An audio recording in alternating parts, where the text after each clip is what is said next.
orchestrated fresh revenge narrative with new characters, lake house leverage, and narrator agency, orchestrated fresh revenge narrative with new characters, lake house leverage, and narrator agency.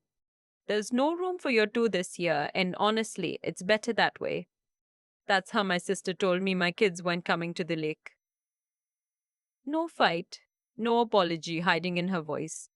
She said it the way you'd mention you were out of creamer, like it was a small, inconvenient fact and not the thing that finally broke something in me that had been bending for 31 years.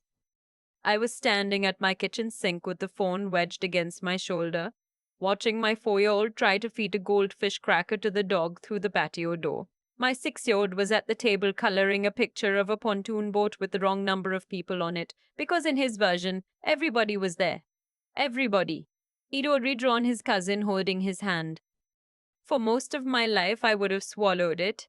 I would have said, okay, sure, no problem, and then cried in the car later where nobody could see. I'd been doing that since I was small. But that afternoon, with my son humming and coloring a boat that didn't exist, something in me went very quiet and very still. I told my sister no. I said if my kids weren't welcome, none of us were coming. And I had no idea that one word was about to detonate my entire family. I had no idea it would force me to finally tell them the secret I'd been sitting on for 3 years.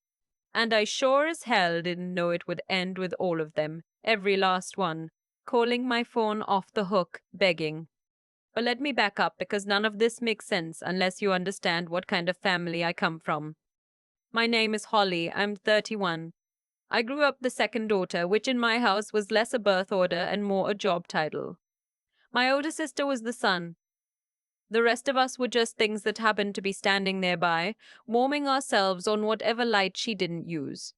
My mother never said it out loud, but everyone understood the rules. My sister had moods. I had responsibilities. My sister had needs.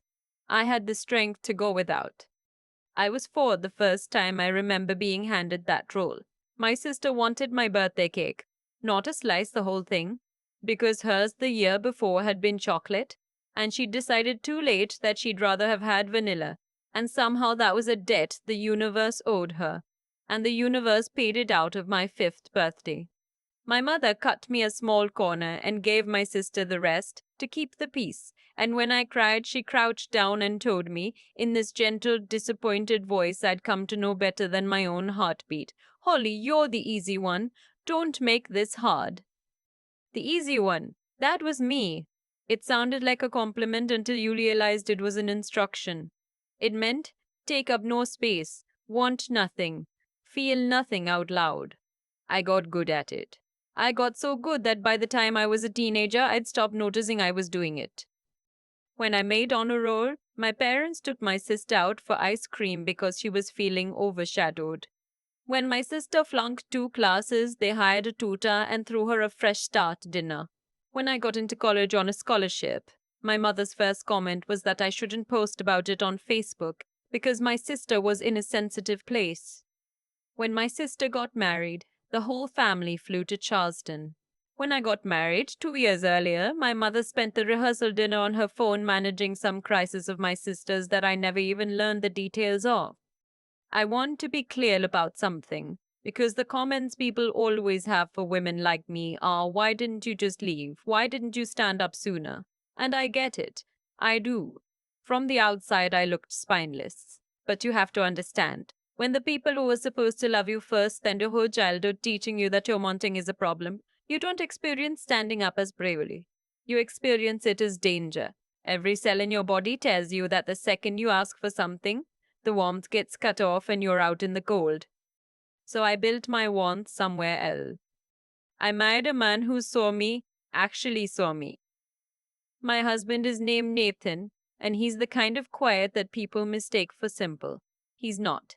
He's the smartest person I know, and the only person who, when I say I'm fine, looks at my face instead of taking my word for it. We had 2 kids fast, a boy and then a girl, Wyatt and Posey. And the day Wyatt was born, I made myself a promise in that hospital bed that I have kept like scripture. My children would never, not once, be made to feel like the easy ones. And I built something else too. something my family doesn't know about, and that's where this whole thing turns. After college, I didn't go corporate. I started small, buying a duplex with Nathan, fixing it, renting it, buying another. I have a head for it.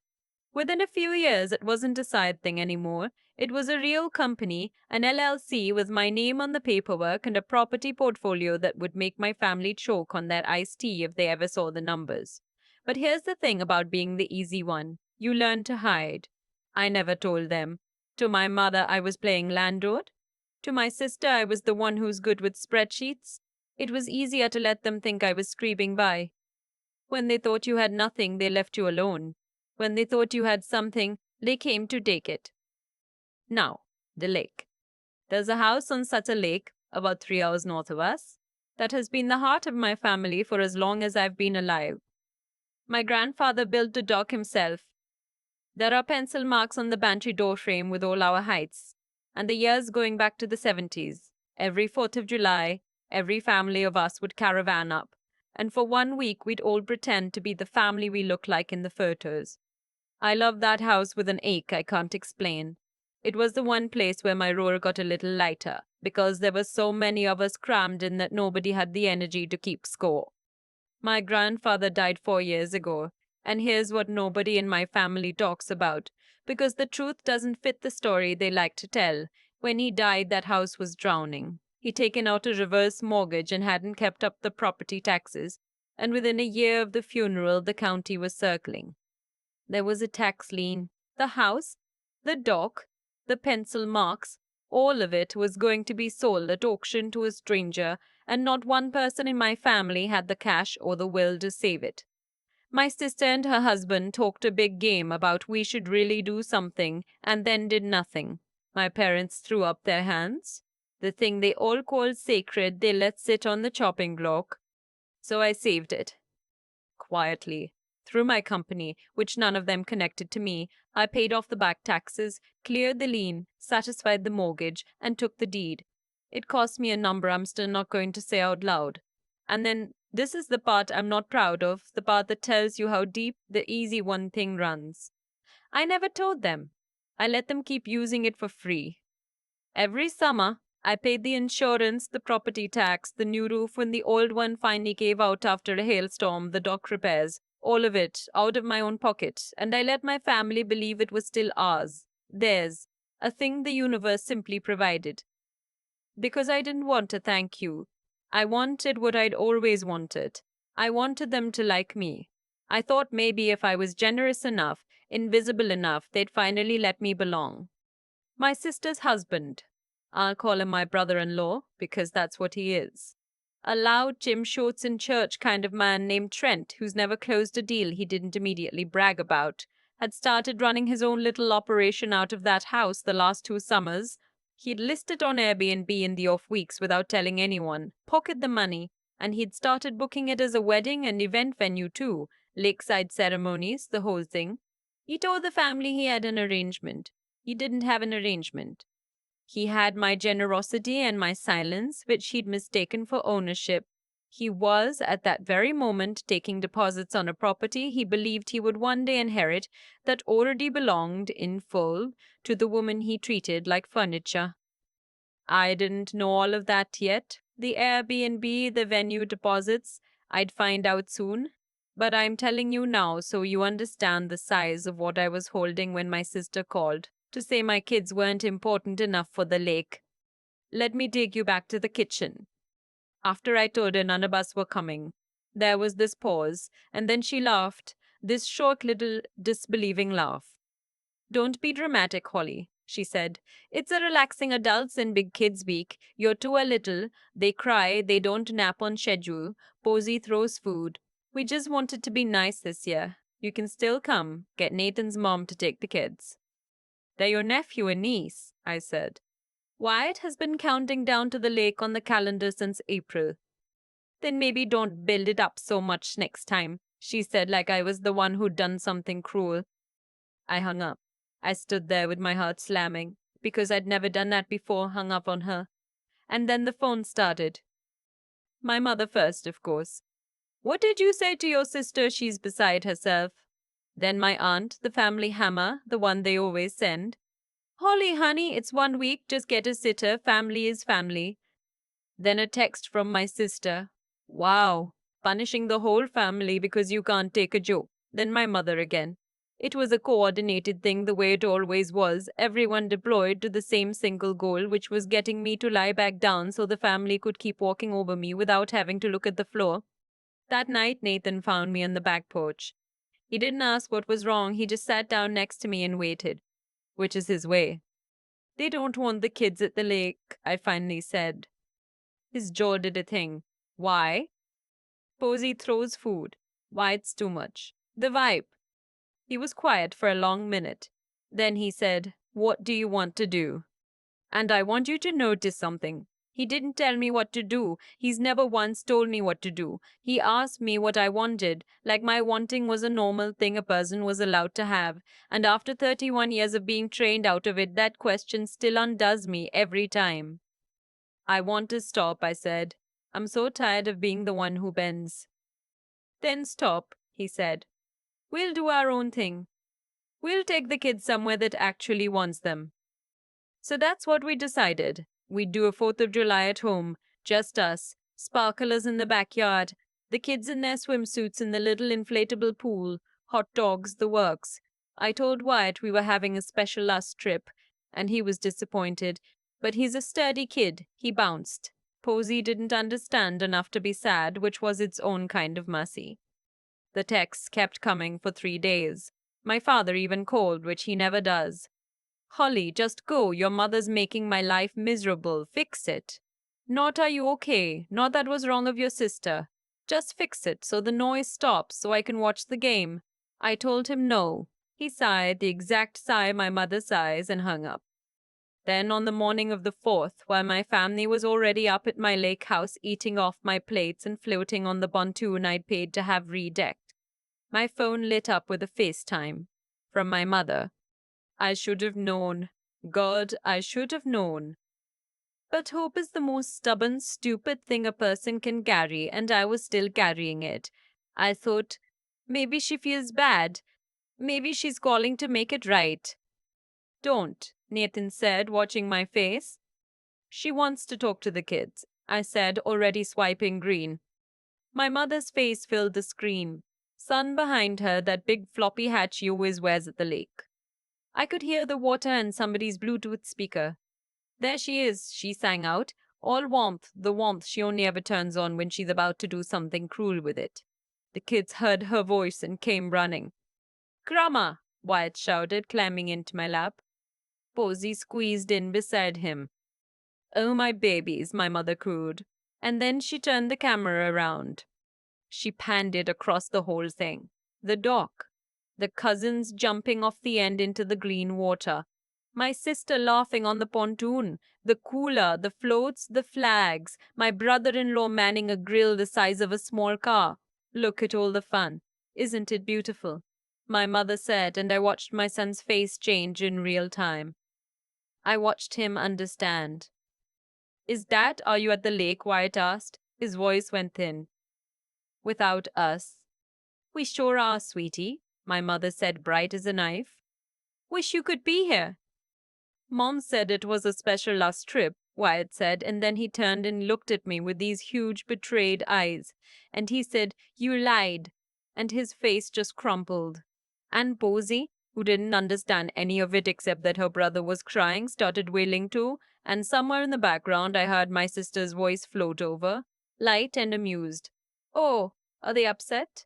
Tell them next year, maybe.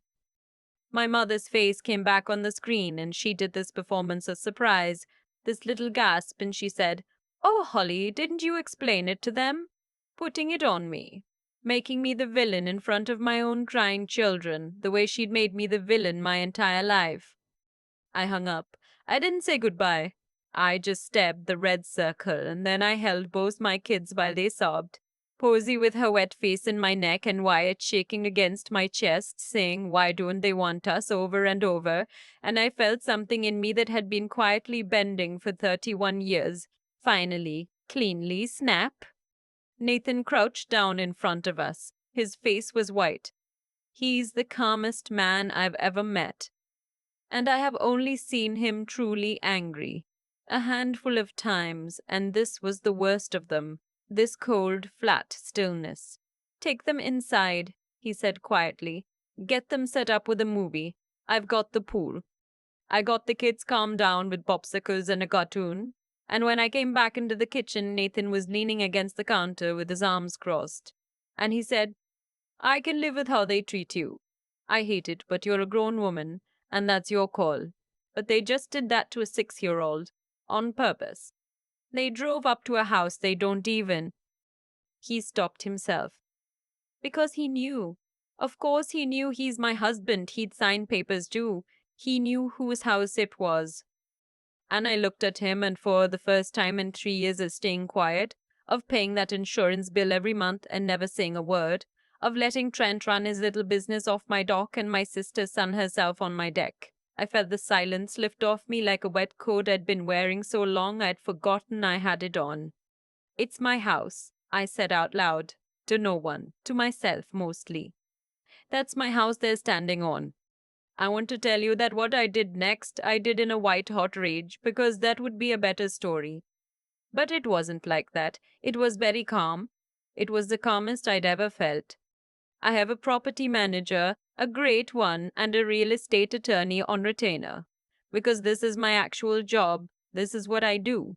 I sat down at my kitchen table on the morning of the 4th of July, and I called my attorney, who answered on the second ring even on a holiday because that's what the retainer is for.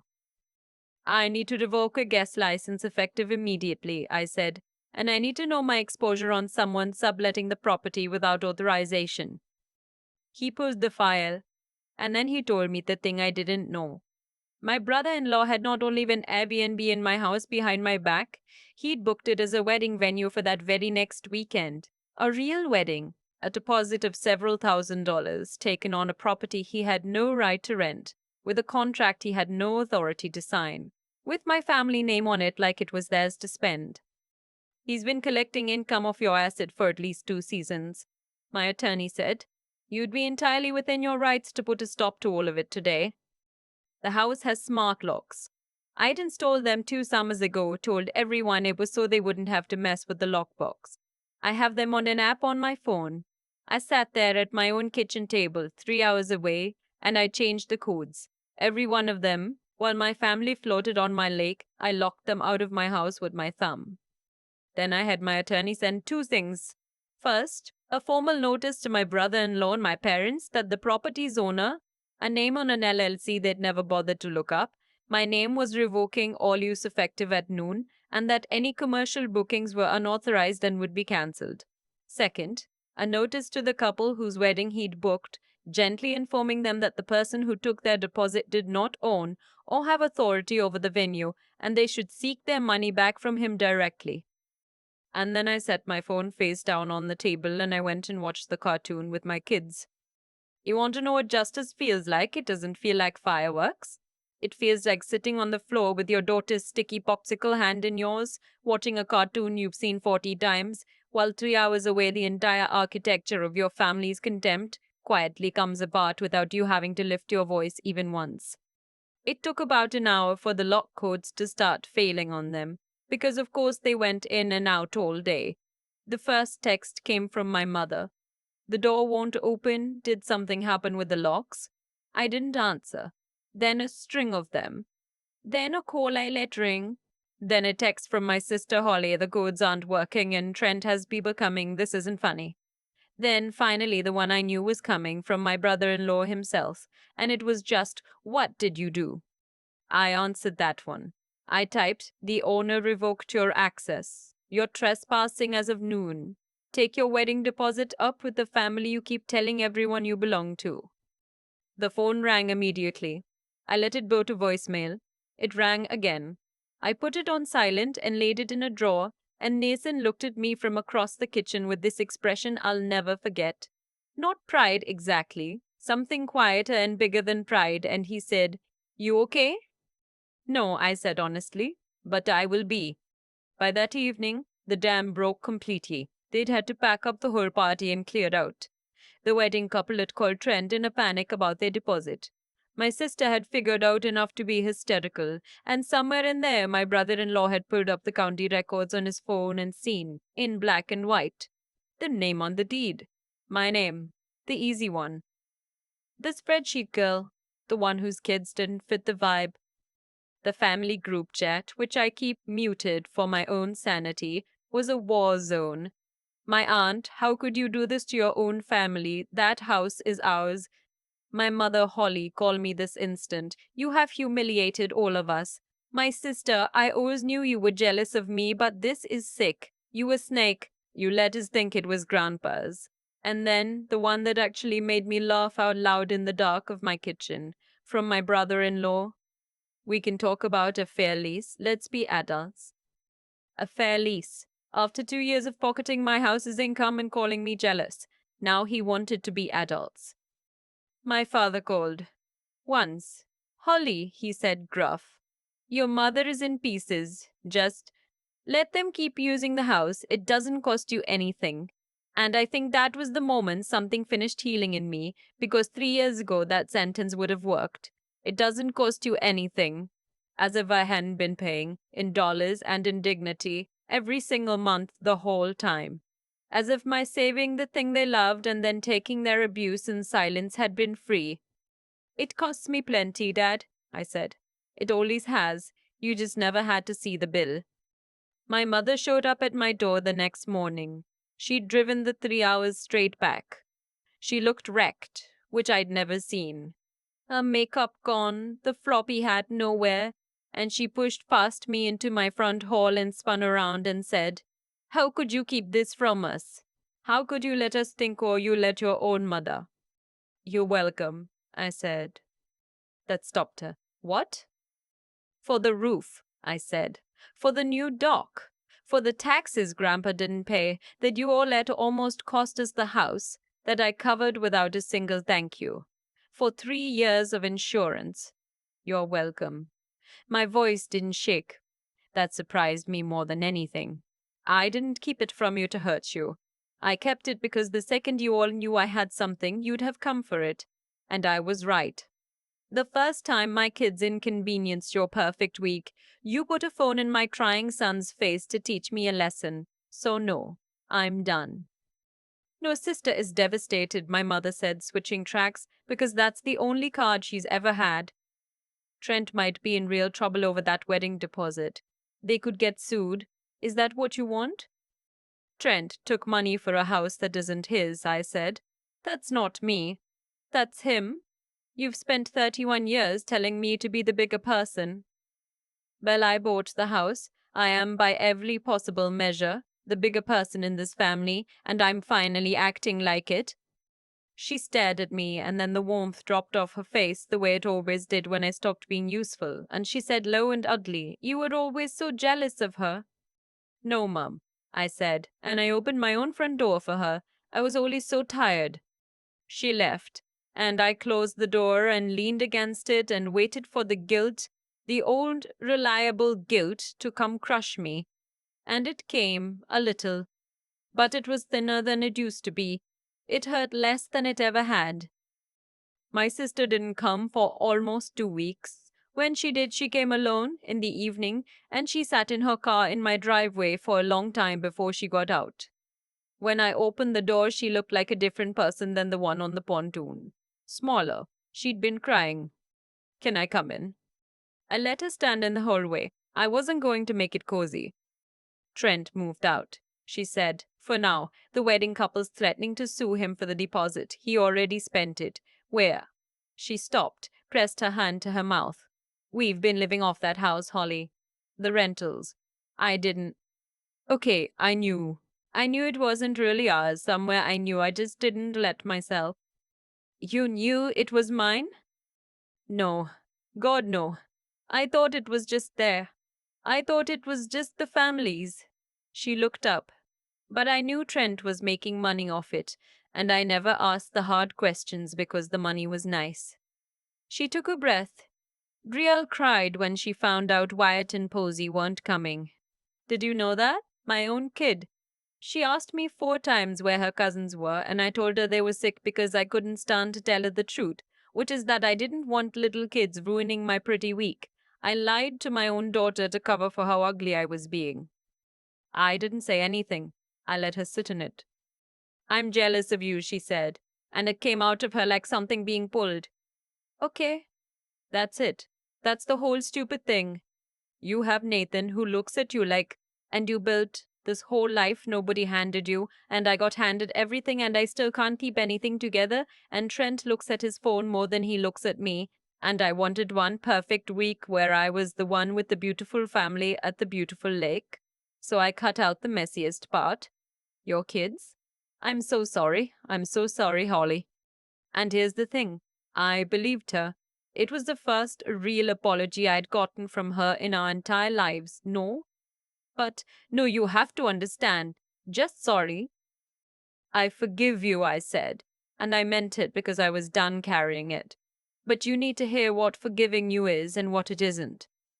She nodded, wiping her face, and I could see it. The hope flickering on, the assumption that the apology was a transaction, that she'd paid and now the house would come back, the free week, the rentals, all of it restored. I'm not giving the house back to the family as a free-for-all, I said. Not this year, not next year. It's mine. I pay for it. If you want to come up sometime, you ask me. The way a person asks to use someone else's house and you bring my kids. Because my kids are not the messy part that gets cut. My kids are the whole point.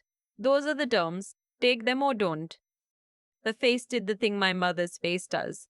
The entitlement flaring up under the apology. But I said sorry, and for a second I thought she was going to revert. But then something in her just gave out. The fight went out of her shoulders. That's fair, she said quietly. That's more than fair. And then, from the top of the stairs, a little voice. Mommy, who is it? Wyatt. In his dinosaur pajamas, holding the banister, peering down. He saw my sister and went still, wary, his little body remembering. My sister got down on her knees right there on my floor. Didn't care about her jeans, and she looked up at him. Hi, buddy, she said, her voice breaking. I made a really big mistake. I should have wanted you at the lake more than anything.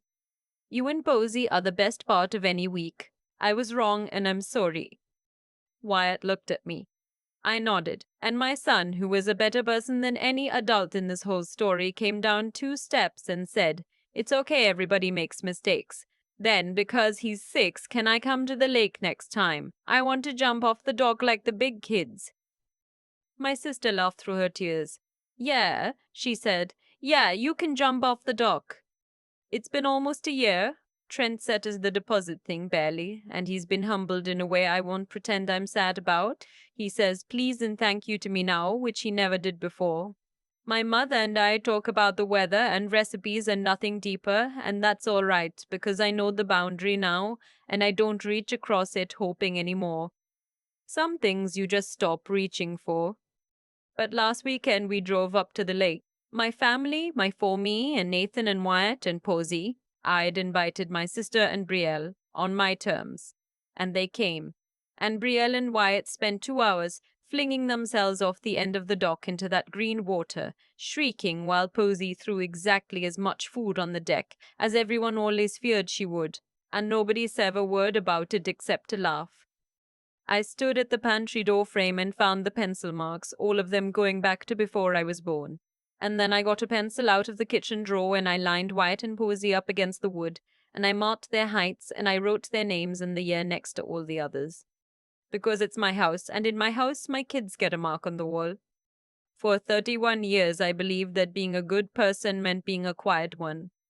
I thought if I never asked for anything, never made a fuss, never let my own hurt take up space at the table, then eventually they'd see how easy I was to love, and they'd love me back. That was the math I'd been doing since I was 4 years old, holding a corner of my own birthday cake while my sister ate the rest. And it took me 3 decades to understand that the math was wrong from the start. You cannot earn your way out of being treated badly by being more agreeable. You only teach people that there's no cost to it. What changed everything wasn't that I suddenly got loud. It was that I finally let myself be honest about what I already knew. I knew it was my house. I knew Trent was making money off my dog. I knew my mother put that phone in Wyatt's crying face on purpose. The truth had been sitting in my chest for years, and the moment I stopped pretending I didn't see it clearly, I knew exactly what to do. That clarity wasn't cruelty. It was just refusing to lie to myself anymore, and there is more power in seeing a thing plainly than in any threat you could ever make. But seeing it wasn't enough. I had to be willing to hold the line while everyone I'd ever wanted approval from screamed at me to drop it. My father called and said it costs you nothing. My mother stood in my hallway and called me jealous. Every old reflex in my body begged me to apologize, to fix it, to make the noise stop the way I always had.